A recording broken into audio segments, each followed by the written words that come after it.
Has the meeting started, Dylan?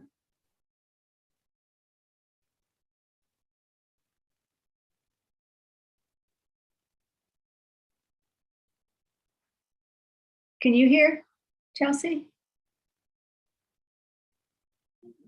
Hi, yes, we can hear you. We're just not quite ready to start yet. Okay, I always get nervous. Yes. Thank you for checking.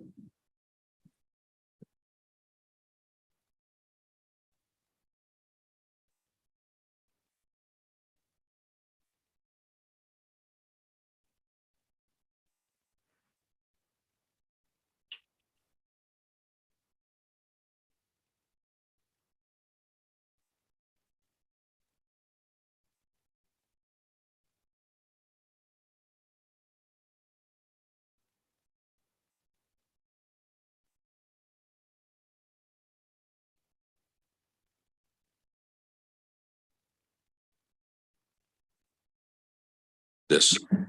Joy, you want to give us a sound check? Yes. Hi, Doug. Hi, how are you doing tonight? I'm doing well. Fantastic. Well, let's go ahead and get things started. Good evening, ladies and gentlemen, and welcome to the regular meeting of the Historic Preservation Commission, October 5th, 2022. Hey, hi out there. And of course, as you know, the Historic Preservation Commission is made up of volunteers who are here to interpret the guidelines that are put down by ordinance in the Manitou Springs code, and we are going to be hearing a pretty, hopefully what appears to be a pretty short meeting tonight. But I am going to go ahead and ask the commissioners to introduce themselves so everyone knows who they're dealing with. Good evening. I'm Susan Presti, Vice Chair. Ann Nichols. Joy Porter, And I am the chair, Douglas Edmondson. Commissioner Porter is going to be joining us via Zoom, and Commissioner Wright is excused. Very well. Well, let's go ahead and move into approval of minutes. I know that there's been a couple of changes. Right, and thank you for those changes, Hannah. I had one additional change on under the motion that I made on the cabin, 181 Crystal Park Road, where you've got that an additional finding that it would be economically infeasible to rehabilitate or something. The log cabins, instead of log cabins, I would say the 3 structures proposed for demolition, because they're not log cabins. that's a good catch. Great, thank you for that amendment. We will get those changed. Great. Other than that, with that change, I would move for approval. I actually have a question. There are 3 references in the minutes to a Commissioner Latimer. There is no Commissioner Latimer listed as attending the last meeting. I was not there, but it's not listed as somebody attending the meeting. Thank you for that catch. We will get that adjusted. Thank you. Very good. And I'm glad that that was brought to our attention, because it's very important to know that these structures that are being demolished, or they've asked for a demolition permit, are non-contributing structures that are not part of the original McLaughlin Lodge core. With that, I'll go for a motion. I'd make that motion to approve the minutes. A second? All in favor? Aye. Aye. Okay. Minutes are approved unanimously. Do we have any unfinished business that we need to attend to? No? Okay, thank you very much. We'll move into new business. Right now we are, let me see how what order is. We are looking at a postponement for MCAC 2212 material change of appearance certification window replacements at 1118 Manitou, 1118 Manitou Avenue. Kaylin Garner, applicant, and she's not here this evening. That's been postponed. And we will hopefully see that next month. Do we need a motion to postpone that? Okay, very good. Well, I will entertain a motion for postpone. And I'll make that motion. I'll second. All in favor? Aye. Very good. Okay, item 3, MCAC 2213, material change of appearance certification, elevation change, raising garage at 357 Pilot Knob Avenue. Michelle Anthony is the applicant, speaking on behalf of Isla Quinn. And we will ask the applicant and their representative to come to the microphone if you could. And when you come to the microphone, could you please introduce, or actually we'll go ahead and do staff report first. You guys can come on up and get comfortable.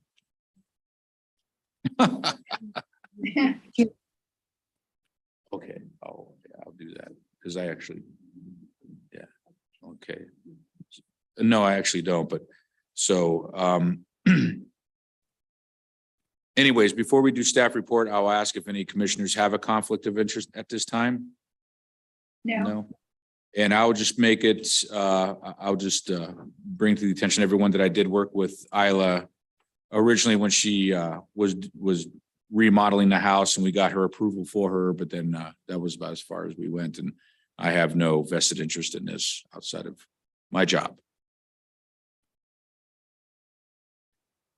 Great. Thank you. For the record, this is Chelsea Stromberg, Senior Planner, presenting MCAC 2213 at 357 Pilot Knob Avenue. The applicant is Michelle Anthony on behalf of Isla Quinn, owner. The proposal is to raise the elevation of an existing non-conforming accessory structure. The applicant is also seeking permission to do the following changes. to install a window in the accessory structure where one once existed, to replace the dual outswing garage doors with a mechanical overhead garage door, to install a wheelchair lift on the rear of the structure, and to install a new paved driveway to provide vehicular access to the structure.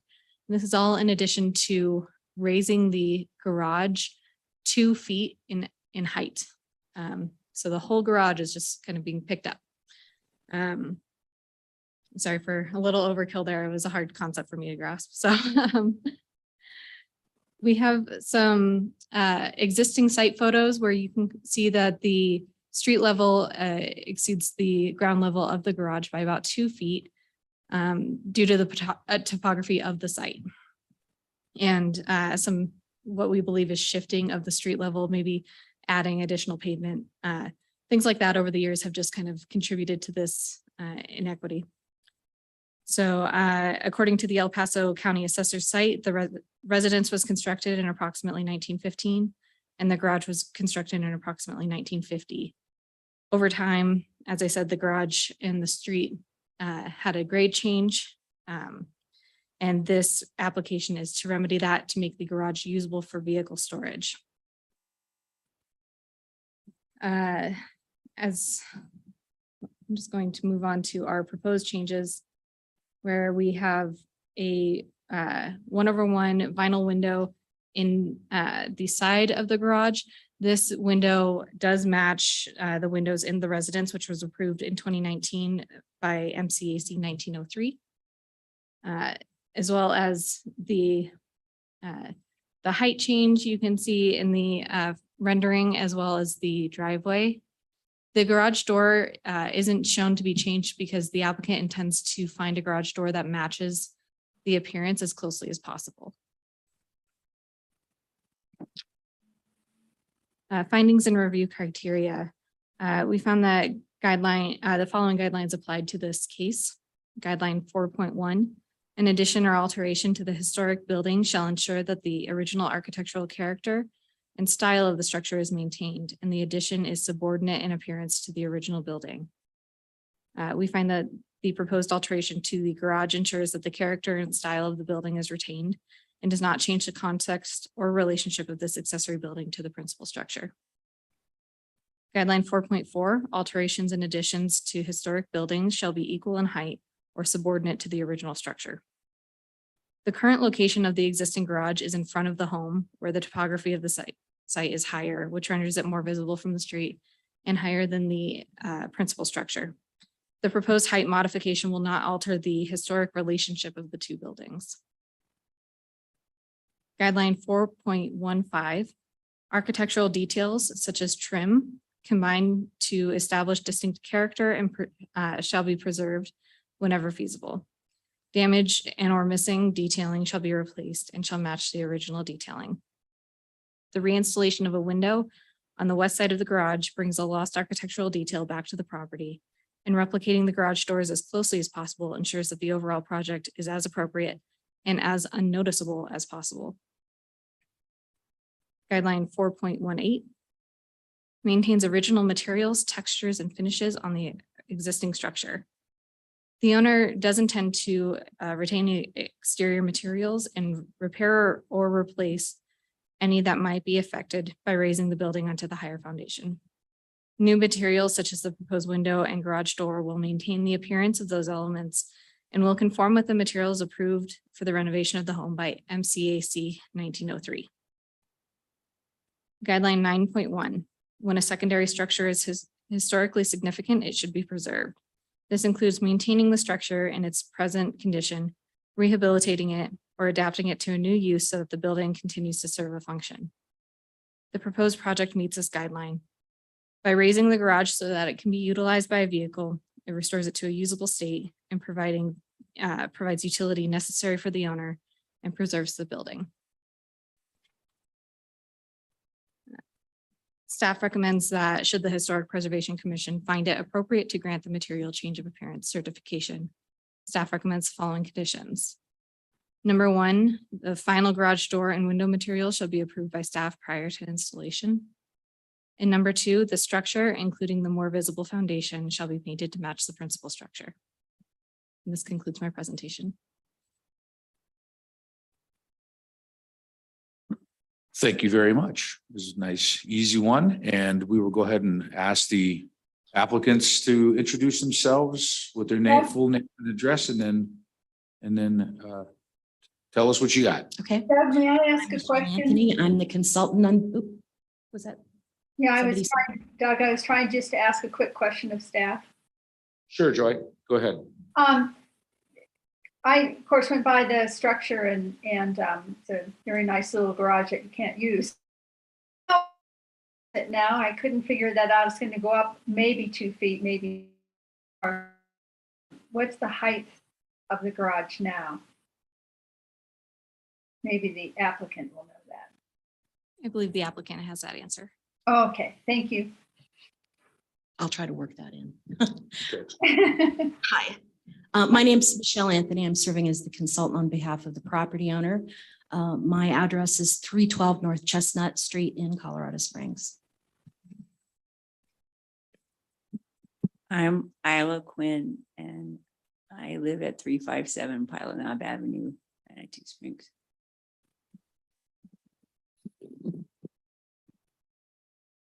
So thank you for the opportunity to present this tonight. And I appreciate staff's work on this and assistance over the last few months as this is being had been put together. I think between my application memo and the staff report, you hopefully have a good idea of what's being done. There were a lot of alternatives that Ms. Quinn looked at in regard to, how to make the garage usable. And there just really wasn't anything feasible because with the height of the roof structure of the garage, the interior roof height, and this lower and fairly close to the roadway, and it being the base of the garage or the floor of the garage being a couple of feet lower than the road, every time you tried to figure out, well, could I ramp it in? No, you're hitting the top of the garage with the top of the car. Can I do this? No, you're hitting the top of the garage with the top of the car. So this really is the best option for her, and does retain, with a really minimal change, does retain the appearance and the context and the relationship between this building and not only the cottage on the property, but the streetscape.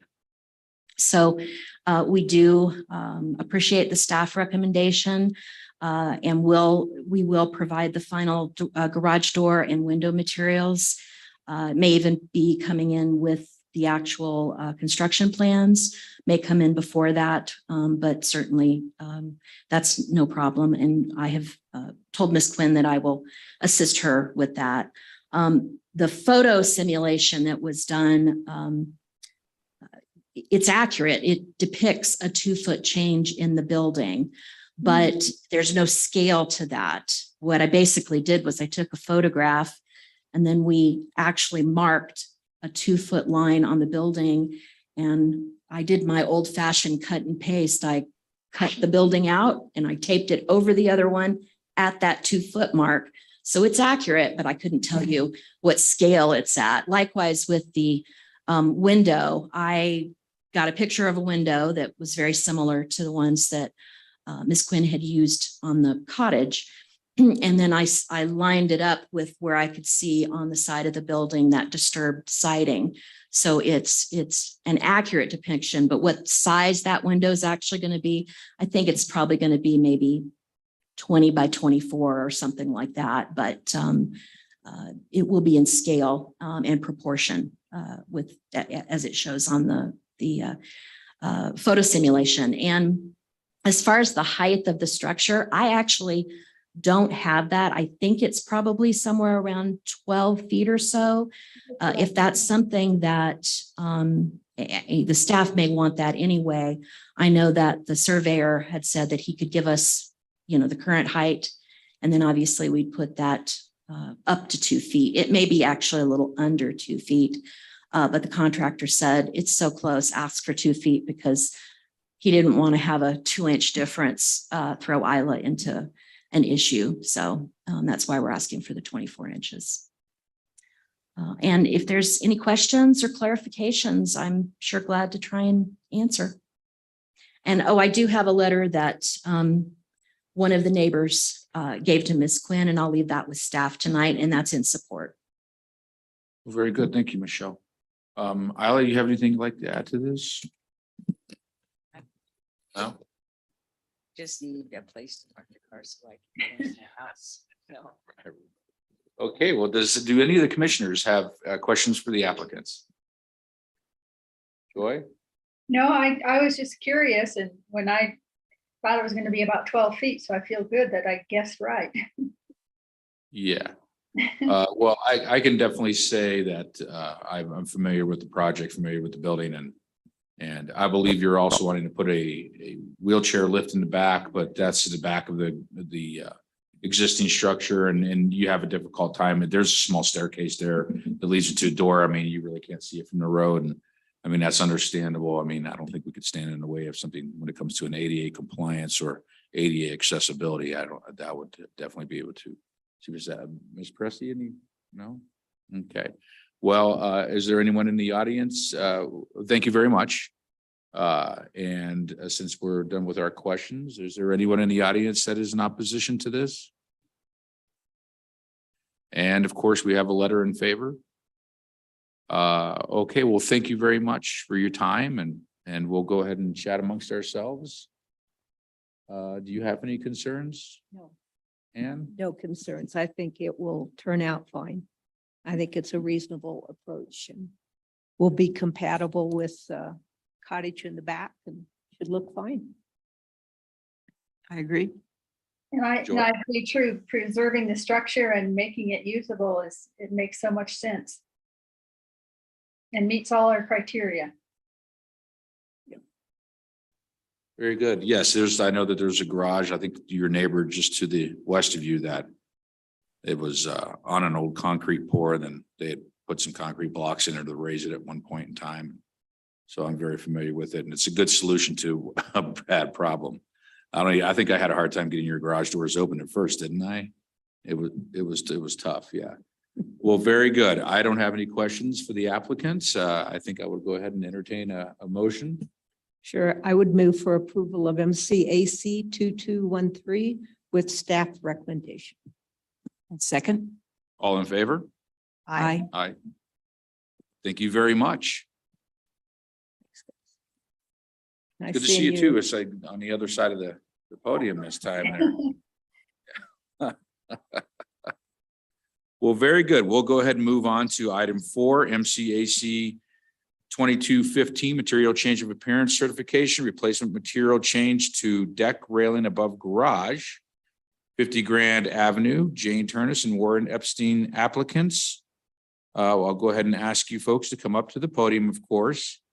And then I will ask if there's anyone in the audience that has any sort of conflict of interest with this particular MC, or in our commissioners have conflict of interest?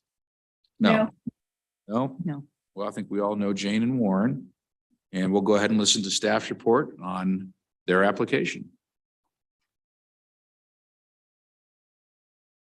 All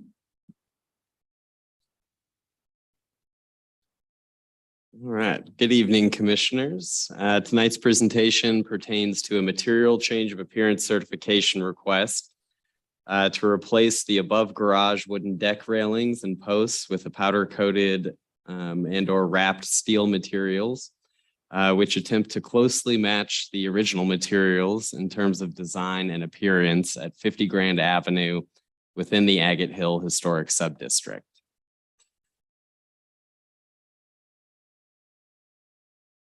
The Agate Hill Subdistrict reflects the historic name of this neighborhood that begins on Canyon Avenue just past the Cliff House Hotel, which incorporates the upper area of Canyon, Grand, Spencer, Cave, Dudley Avenues, Manitou Terrace, and Narrows Road.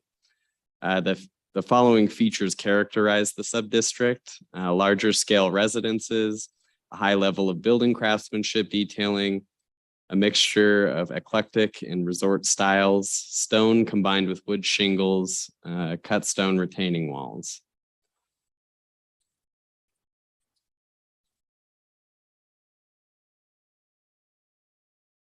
Right. The El Paso County Assessor lists the existing residence at 50 Grand Avenue as 1.5-story construction with side gables and street facing dormers and a detached garage at street level on Grand Avenue. That's depicted in the image there on the right. And you can see the deck railing as well as the deck railing's location on the site plan in green there. The garage has a rooftop deck with wooden posts and railings, which is accessed via door on the south elevation of the existing residence or by a small set of stairs off of the main walkway leading up to the front entryway.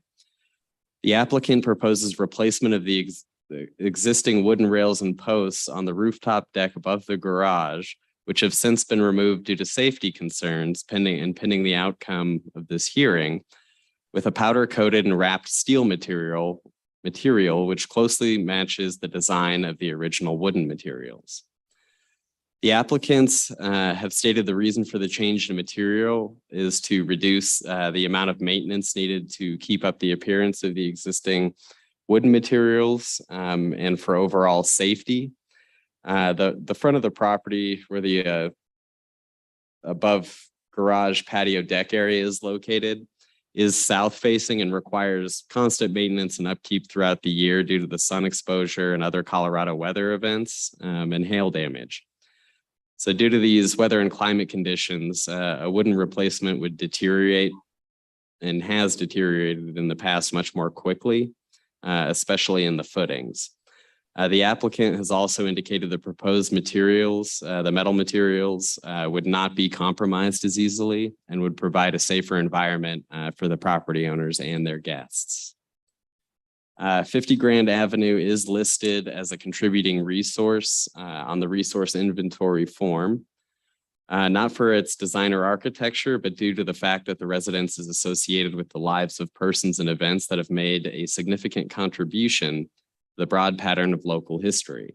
The residence was originally constructed to serve as the parsonage for St. Andrew's Episcopal Church and was home to Dr. Basil Creighton, a prominent physician in Manitou, and Edward E. Nichols, Jr., a former mayor of the city. The proposed materials for the posts and railings for the above garage deck are similar in size, shape, and proportion to the original wooden materials used. The proposed replacement is almost a like-for-like replacement, and especially so in terms of the location. The only exception being the relocation of this handrail on the stairs here. It's being relocated from one side to the other. And the applicants also intend to install a new gate across the access for those stairs and at the rear gate for the walkway that accesses the back of the property.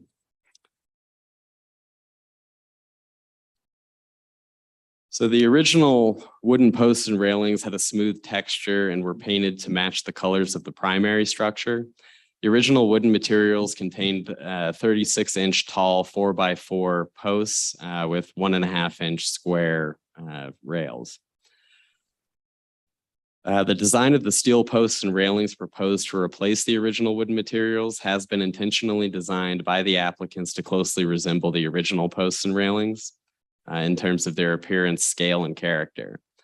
The proposed 36-inch tall 4x4 steel posts with caps will be wrapped in a white color to match the existing residence. The proposed metal panels will be powder-coated black, which is consistent with other metal railings within the district. As stated by the applicants, the reason for requesting the material change is due to safety concerns related to the rapid deterioration of the wooden materials over time due to the exposure of the harsh Colorado elements. The design guidelines state a preference for utilizing original materials for the exterior alterations. However, under guideline 4.19, it also states that material sizes, profiles, and shapes may be milled from new material to match the existing historical materials and that new materials can be introduced if they result in a cohesive appearance that integrates the new alteration with the original structure. And staff finds that the proposed change of material regarding the posts and railings is acceptable under those guidelines and will result in a cohesive appearance that is largely indistinguishable from the appearance of the original wooden materials. Staff further appreciates the diligence and efforts put forth by the applicants to attempt to maintain the original appearance. And they've done some previous improvements in the past that have only further strengthened the contributing nature of this structure. Staff recommends approval of MCAC 2215 at 50 Grand Avenue with the following conditions. 1, the materials shall be 4x4 steel posts and decorative caps with 1x1 steel rail panels and 2-inch round steel grab rail. 2, the post railings and gates shall be colored to match the existing residence. And the following finding. The request promotes and encourages the private rehabilitation and ownership of historic structures. Thank you very much, Dylan. And the applicants, would you folks like to introduce yourselves, give us your full name and address, and if you had anything to add to staff's report? There's the little green light on. There we go. Jane Turnus, 50 Grand Avenue. Warren Epstein, 50 Grand Avenue. I think the one thing that I would note there, I believe the vertical pickets on the steel that we're proposing is more like 3/4 of an inch rather than 1 inch. Okay.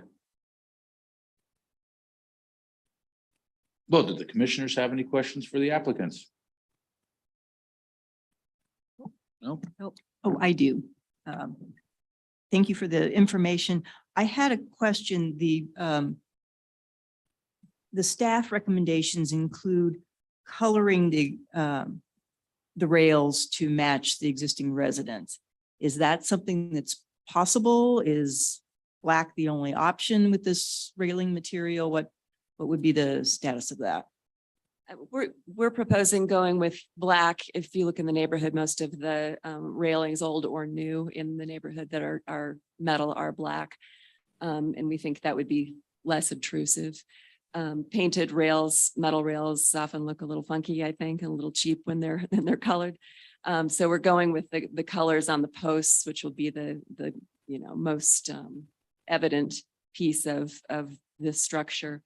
And then we'll redo some of our trim so that all matches properly. It could be that we'd have to go with a different material if we were going to do a powder coat in a different color, and it would add thousands of dollars to the cost. Okay. And so basically it's a black and white system. You've got black and white. Why do the uprights white when the railings are black? We don't have to. Because the color of the house is not white. I just was. Yeah, and wondering there what isn't any white black matched. on the house either. So I know. yeah, we're trying to have something that is lighter colored and that is more indicative of kind of what that railing sort of looked like in the past. Okay. That is your current color scheme, correct? It is pretty close. Yeah, it's a light cream. Okay. Okay. Well, I know powder coating lasts with the weather. Doug, can I ask what, Sure, go ahead, Joy. on the house, it looks like there's white trim. Is it not white trim? There's cream colored trim now, and what we Okay. do is add some white to it so that these posts work with it. They don't come in a color that is, cream colored right now. Yeah, I didn't think so. And I thought you were, when I went by your house, your home, I was looking at that. So thank you. You're welcome.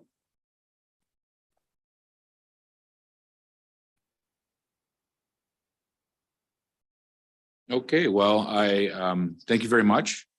I don't have any questions, and I have to say, or is there anyone in opposition or support of this application? Obviously, there's not. Is there anyone online raising their hand, Dylan? No? I don't see any hands up. Okay. Well, thank you very much. We'll close the public comment on this, and then commissioners, do you have any concerns you'd like to voice over this application? I have no concerns. I think it will look fine. Yeah, when I visited the neighborhood and looked at, there's some antique, really nice railing out of metal, probably not powdered steel, which is very expensive. But there were some other things that were just certainly not up to the quality of this application at all.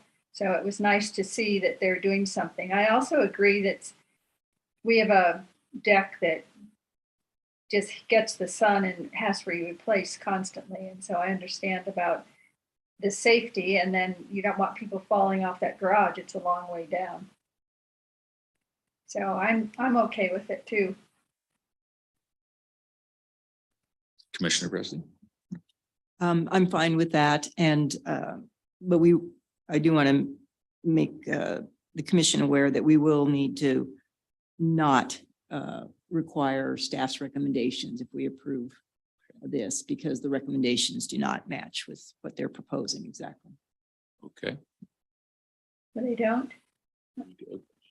Okay. Go ahead.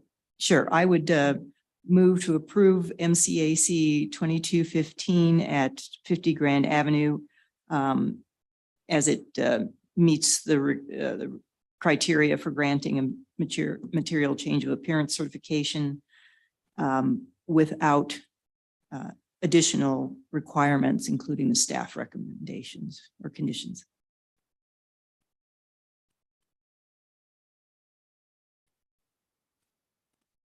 Second. All in favor? Aye. Well, thank you very much. Thanks, guys. You bet. Have a good evening, and You too. hopefully you guys will get that done soon. Okay, well, that is it for our new business. We're going to move on to other business. Item 5, review and discussion regarding the annual certified local government report for FY 2022.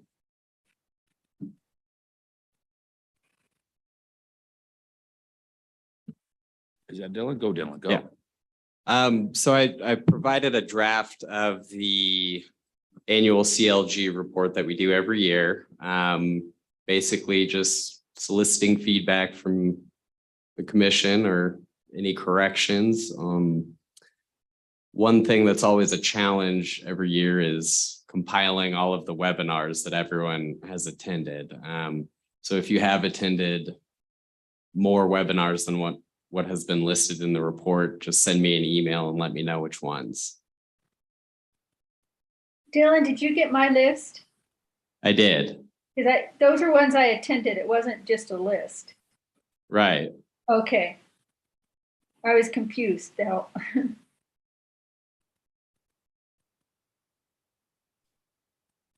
And I think I may have attended one more, but I'll go back through my records and look. Okay. I unfortunately didn't have the opportunity to attend any of those this last year, but I'm definitely going to make a point to attend more this following year. Unfortunately, I'm going to be out of town for the presentation at Brush. Yeah, I would actually would love to have gone to that, but no, I'm going to be on a train going to California. That's fun though, Doug. Yeah. Historic Union Stations. Yeah. Love it. Okay, well, I guess I will entertain a motion to adopt the annual certified local government report as written. With the understanding that the commissioners that did attend some of these meetings, if they will review their portfolio and submit any other meetings that can be logged. Sounds good. Do you need a motion on that? Yes. We need a motion. I would so move that we accept the report with the understanding there'll be a few additions to training. Second. All in favor? Aye. Aye. Okay, it's unanimous. We accept that. Item 6, notice of council action. Item 6, MCAC 2211, material change of appearance, demolition of structures, 183 Crystal Park Road. And we know the applicants. Do we have, that will be heard October 18th? I don't believe I can imagine anyone standing in the way of that. Hannah, do you have anything to add to that? No, so this is just a notification that we have scheduled the hearing and we'll bring back the decision once that's been made. Okay, very good. Well, I do believe that satisfies all the items on our agenda for this evening. October 5th, 2022, regular meeting, of the Historic Preservation Commission. I will call adjourned. Thank you all very much for coming. Thank you for your time. Thank you. Bye. Have a good night, Joy. All right, thank you. Bye-bye. Bye, Ann.